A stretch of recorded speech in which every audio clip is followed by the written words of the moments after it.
Good morning, everybody. Can y'all believe windfinders wrong again?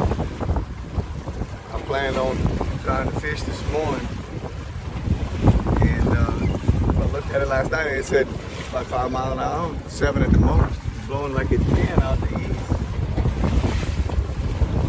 I think I might just stick with plastic and try to hang around coast and see what happens. Well, the plastic didn't work. I wasted about an hour, so about 8:30. I went to get some croakers, and they out completely from Labor Day. So I ended up catching some pogies in the marina. I got about 30 that are good size.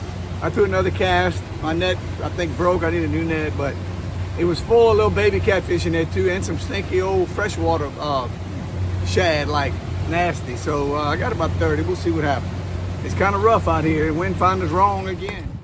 I finally got my first one. Man, they're stealing my pogies. They've been stealing it. I've been throwing on the other side of the rocks. The wind is blowing from the east, and I'm throwing on the other rocks, the structure, on the other side of the structure, and I'm having to try to pull it through. So they've been cutting me off, and I think it's Mac too, but it's nice trout in there too. We'll see what happens, man. It's tough conditions, but them pogies, they eat them up like candy. That's a big girl, boy. That's what's eating them last minute. I'm trying to pull them over the reef though, so I'm nervous about a frayed line. But look at that big old girl, huh? That's a 3-pound fish. I don't know if I can flip that thing in. Them pogies, man, this is what pogies does. What I used to do, man. I wouldn't leave my house without pogies. I was forced to get them. You see what happens, huh? Man, this trout was taking drag right here. And it ain't that big, but he was taking drag. I mean, it's nice, but it ain't no 4-pounder. Hooking them on the other side of that darn structure is hard to get them above there. You know, you're worried about breaking the line. But what I want to tell y'all is I'm getting excited right here. I finally got 3. I lost 3, broke them. They broke me off, and then I caught 3. So I'm hooking them through the underneath on the pogy. Let me show you what I'm talking about. I was hooking them through the head, and they were sinking, and then I was getting broken off. So if you can get tough pogies, you know, this is right there where my thumb is. That's where I'm hooking them at, not in the head. I usually hook them in the head with current. So anyway, whew, that's exciting. I got some nice ones. Man, this one would have blew y'all mind right here. Big girl. I watched them come up on the top and eat it. I wish I could have somebody videoing that for me, but hey, it is what it is. I'm glad to have these big hogs coming in right here. Taylor's Reef, I knew with pogies, I said one day I'm gonna come with the perfect size pogies and I'm gonna smash these big ones. And I'm watching them come up and eat it. That's insane, man. See, the glass minnows are right on the structure, and I'm on the wrong side, really. They're on the other side, but the wind's blowing strong, about 10 to 15 out the northeast. And so I'm having to throw downwind. I can't throw upwind, go in and try to throw upwind. So I'm dragging them across the reef. Y'all look at this hog right here. 20-inch fish, man. Beautiful. Look at that, huh? Unbelievable. Let me see if I can get this girl in. Wow. Beautiful. I just lost the last one. It cut me off in the structure. My trolling motor coming out of the water unless I stand up here, so that's how rough it was. It's calming down a little bit.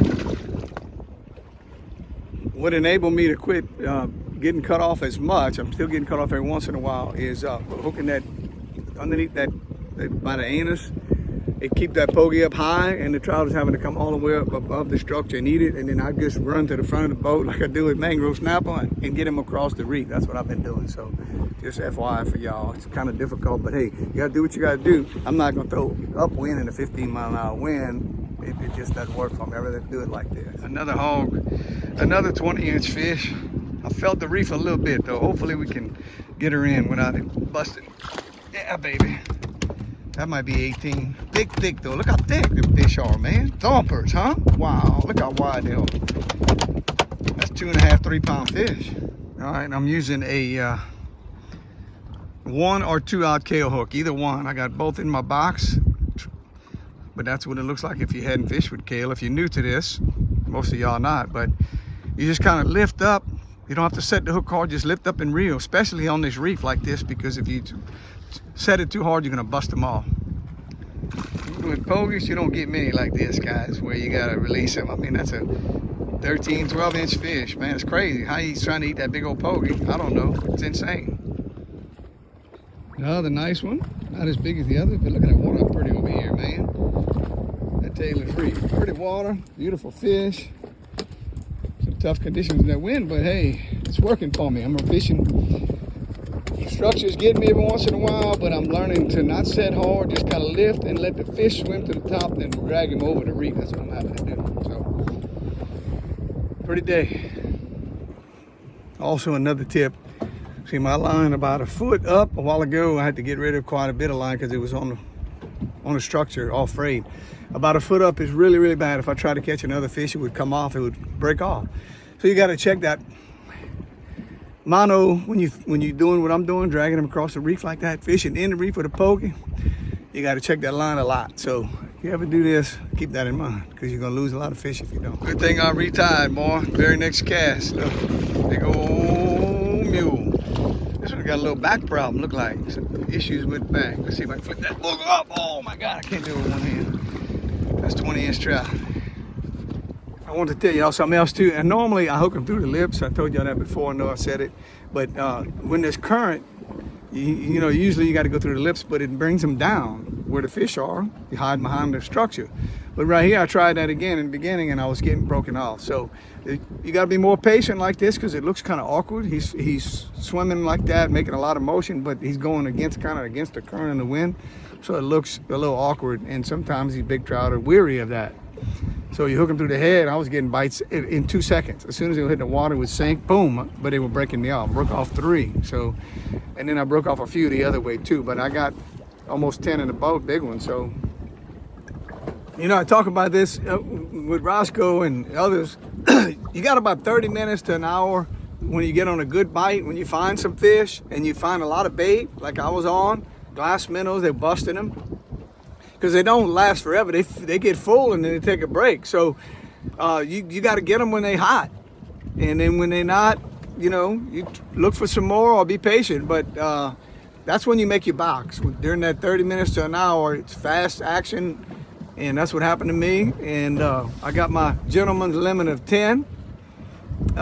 When I catch big ones like that, I got some 21s in there. When I catch that, I don't keep more than 10 of them big ones. Because that's plenty of food for me for the whole week, for me and my wife. So we'll see you next time. Comment, tell your friends to subscribe, and big trout on the reefs, artificial reefs in Mississippi.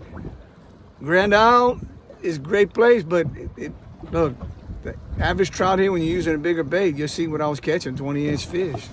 Been doing that for a while. So comment, talk to me. I'd love to y'all to comment, give me something to talk about and with y'all, and tell me what y'all catching, where y'all catching them. Put some pictures out there, whatever. We'll see you next time. Maybe Roscoe or my wife will be with me, help me get some better video.